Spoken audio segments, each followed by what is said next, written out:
মোৰ ওপৰত বহুত কেছ যে লাগি আছে নিশ্চয় আপোনালোকে জানে নিশ্চয় আপোনালোকে জানে যে মই বহুত মোৰ ওপৰত বহুত কেছ লাগি আছে সেইকাৰণে মই বহুত কেছ লগাৰ কাৰণে মোৰ অলপ এই সম্পৰ্কে অলপ অভিজ্ঞতা আছে জুবিনদাৰ মৃত্যুৰ পাছত বা হত্যাৰ পাছত মই চেষ্টা কৰিছিলোঁ যে বিদেশত হোৱা গোচৰ এটাৰ ক্ষেত্ৰত কেনেকুৱা ধৰণৰ তদন্ত হ'ব এটা মই চেষ্টা কৰিছিলোঁ এই চেষ্টা যেতিয়া কৰিছিলোঁ কৰোঁতে মই যিখিনি পালোঁ সেই সম্পৰ্কে আপোনালোকক অকণমান জনাব খুজিছোঁ আৰু এতিয়া যিটো তদন্ত চলি আছে এই তদন্তটোত কি হ'ব এই সম্পৰ্কে মই আপোনালোকক অকণমান জনাব খুজিছোঁ প্ৰথম আজিকালি BNSS বুলি কয় ভাৰতীয়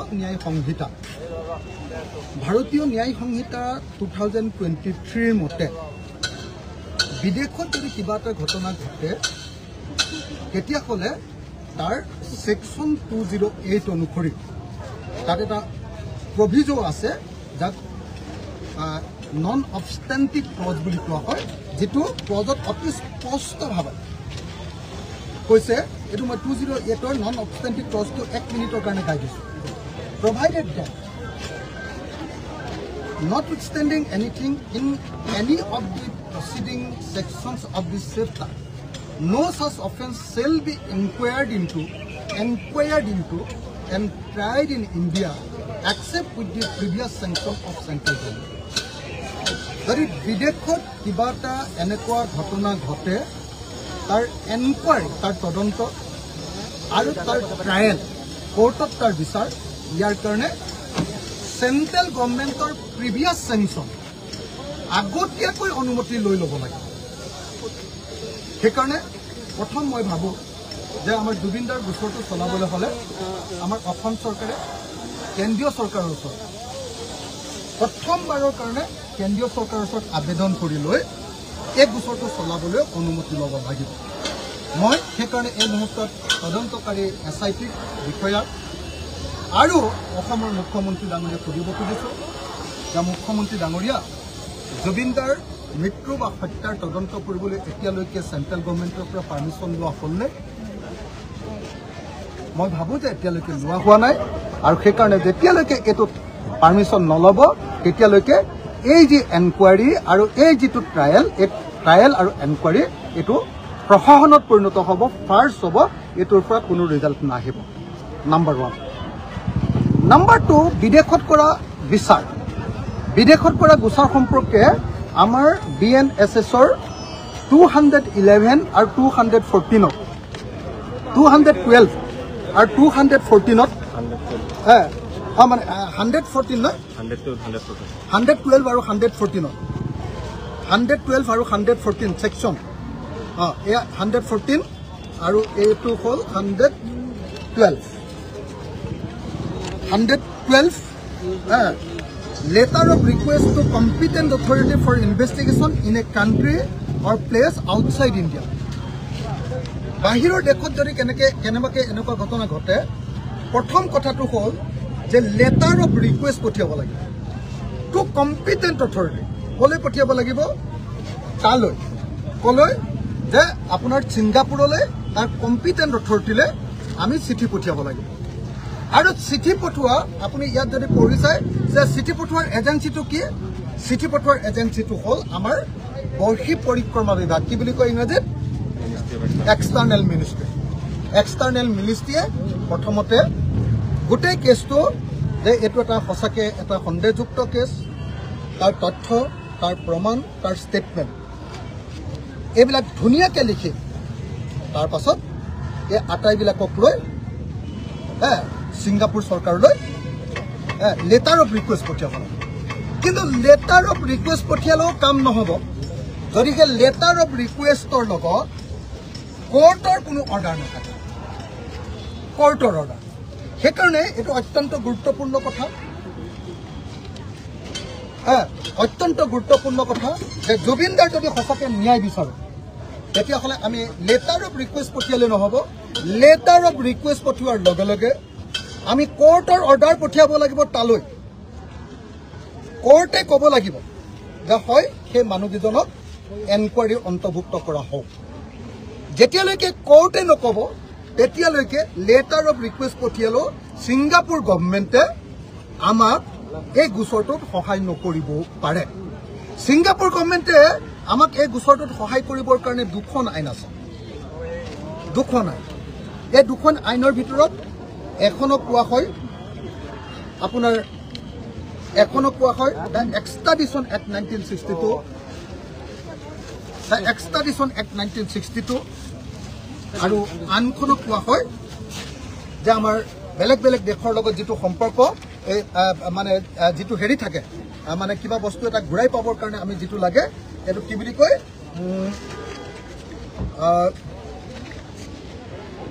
বাইলিটাৰেল ট্ৰিটি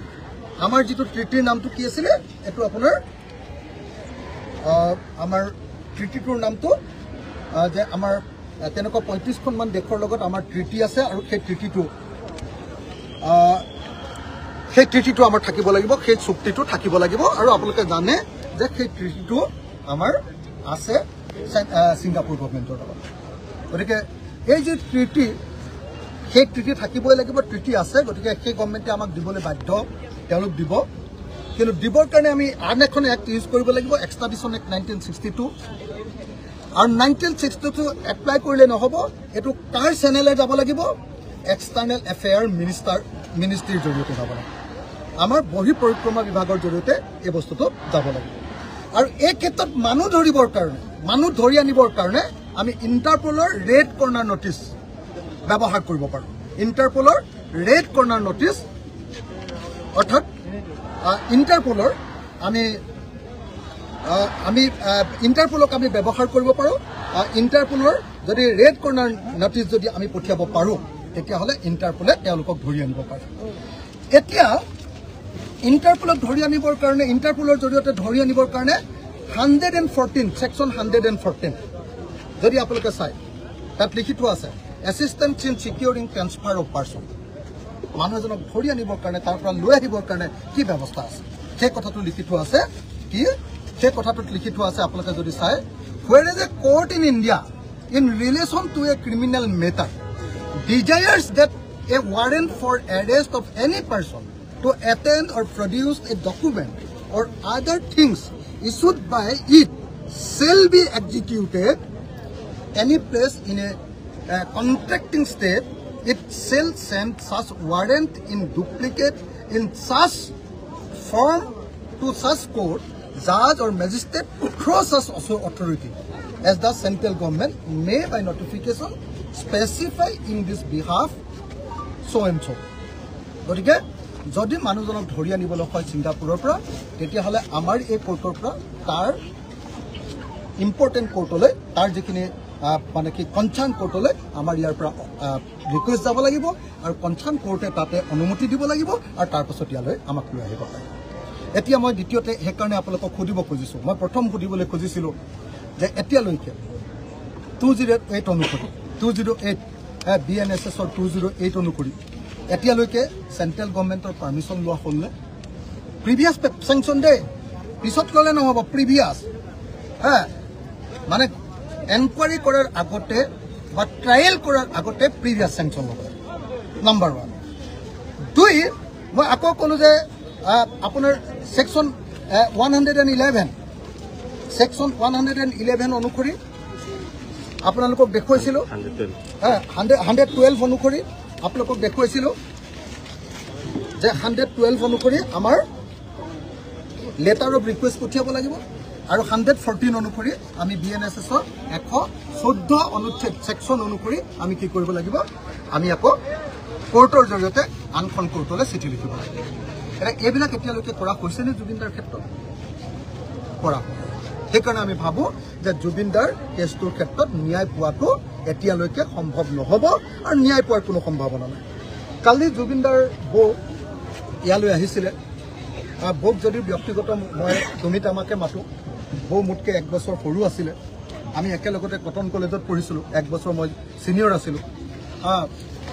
এতিয়া জুবিনদাৰ বৌৰ কাৰণে মই বৌ বুলিয়ে মাতোঁ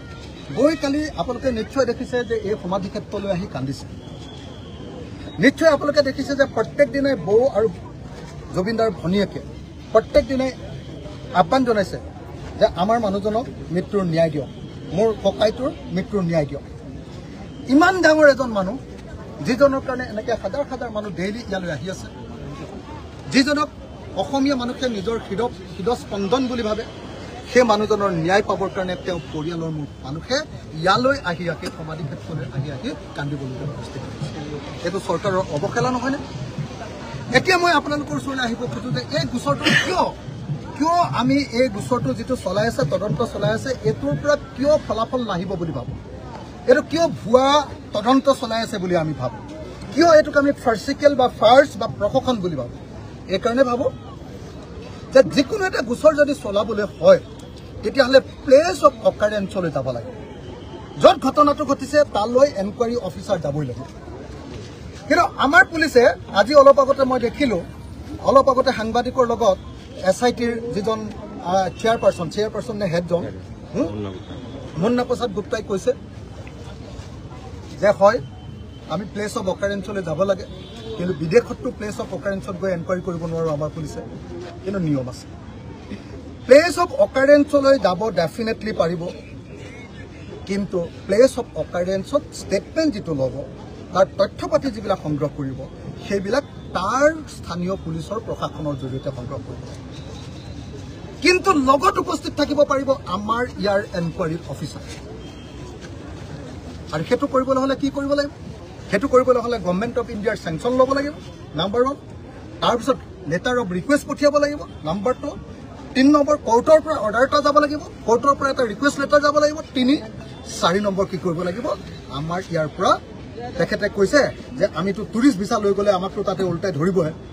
টুৰিষ্ট ভিছা নহ'লেই নহয়, গভৰ্ণমেণ্টৰ অনুমতিৰ সাপেক্ষে আমাৰ ইয়াৰ পৰা তেওঁলোক যাব। এইটো যেতিয়ালৈকে নকৰিব তেতিয়ালৈকে তদন্তটো মূল্য। গতিকে মই আকৌ এবাৰ জনাব খুজিছোঁ যে চৰকাৰে সঁচাকৈ যদি জুবিনদাক ন্যায় দিব খুজিছে, ন্যায় মানে কি? জুবিনদাৰ ন্যায় মানে কি? জুবিনদাৰ ন্যায় মানে দুটা। জুবিনদাৰ ন্যায় মানে দুটাই মাত্ৰ। 1 নম্বৰ, জুবিনদাৰ ন্যায় মানে হ'ল যদি জুবিনদাক হত্যা কৰিছে তেতিয়াহ'লে ছেকশ্যন 103 ন আজিকালি হত্যাটো, বোধহয় ছেকশ্যন 103, ছেকশ্যন 103ৰ অধীনত তেওঁলোকক কি কৰিব লাগিব? ফাঁচি দিব লাগিব বা মৃত্যুদণ্ড দিব লাগিব যদি হত্যা কৰিছে। আৰু যদি হত্যা কৰা নাই কিন্তু মৃত্যুৰ ফালে ঠেলি দিছে তেতিয়াহ'লে কি কৰিব লাগিব? তেতিয়াহ'লে তেওঁলোকক যাৱজ্জীৱন কাৰাদণ্ড বা লাইফ ইমপ্ৰিজনমেণ্ট দিব লাগিব। এইটো হ'ল BNSSৰ ভিতৰত থকা BNS, ভাৰতীয় ন্যায় সংহিতা ভিতৰত থকা ন্যায়। আকৌ এবাৰ কৈ ক্ষেত্ৰটো চাব পৰাকৈ জুবিনদাৰ ন্যায় মানে হ'ল দুটা বস্তু। 1, যদি জুবিনদাক হত্যা কৰিছে তেতিয়াহ'লে যি হত্যা কৰিছে তেওঁলোকক ফাঁচি দিব লাগে। আমাৰ মুখ্যমন্ত্ৰীয়ে কৈছে যে এইটো হত্যাকাণ্ড, তেতিয়াহ'লে তেওঁলোকক ফাঁচি দিব লাগে।